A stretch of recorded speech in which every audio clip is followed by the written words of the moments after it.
Holy moly. I think my heart rate just went down about 5 beats per minute. Very zen. Yes, it is truly amazing out there, don't you think? Now, those awesome images are courtesy of Rick Furmanek, who specializes in monsoon photography. And this time of year is perfect for that in the Southwest. So we have Rick on the phone to talk to us now to get info about how he gets those amazing shots. Rick, we got to thank you so much for joining us today.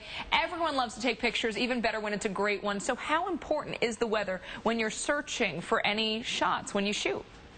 Well, I appreciate the opportunity to be with you today. For weather, for me, of course, that's when photography happens, and that's when the drama takes place.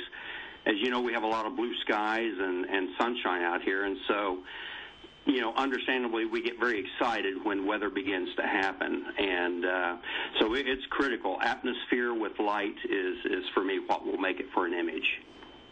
Now, Rick, what kind of weather do you like the most? I know you talked about clouds, but is there something specific that you especially look for? Well, you know, originally growing up in Oklahoma in the Midwest, I've always been interested in storm chasing. So probably the monsoon season out here, you know, late June, July, August, September, you know, is what will get me most excited.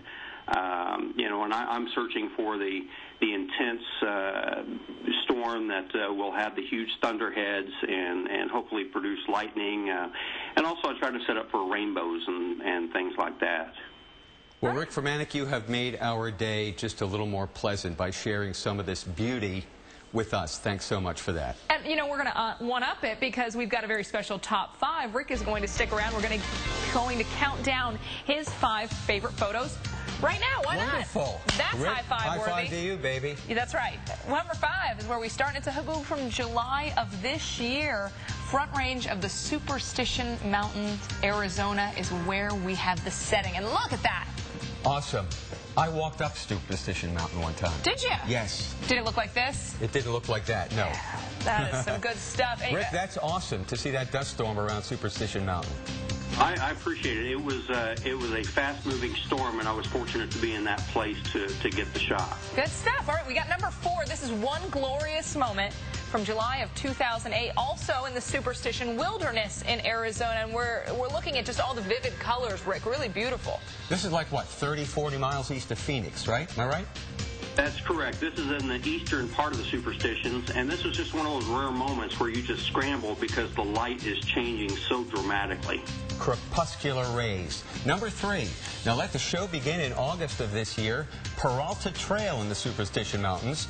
It's been on my bucket list to find an active storm that would permit me to stack multiple. What is this? Rick told us this. That was something that he wanted to do because you really see the power of these cells, Rick.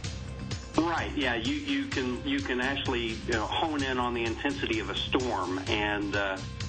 To get the multiple strikes. It's just it's one of the things that I've been seeking to do, and I continue to try to develop that craft. And now we're looking at Three Sisters. This is from April of this year. Some really great colors. This is kind of a classic desert. But, Rick, we want to make sure we get to number 1, so let's pop this one out. That one's gorgeous, and this one, really cool. We're looking at The Day It Never Rained from July 2011 and that lonely cactus, Rick. 10 seconds. Yeah, that was a very unique atmospheric event. The dust storm in the back provided a little bit more out of focus, and awesome. It had the cactus at that time, and so the sunlight was a great contrast with it. Thanks for sharing. Why do you want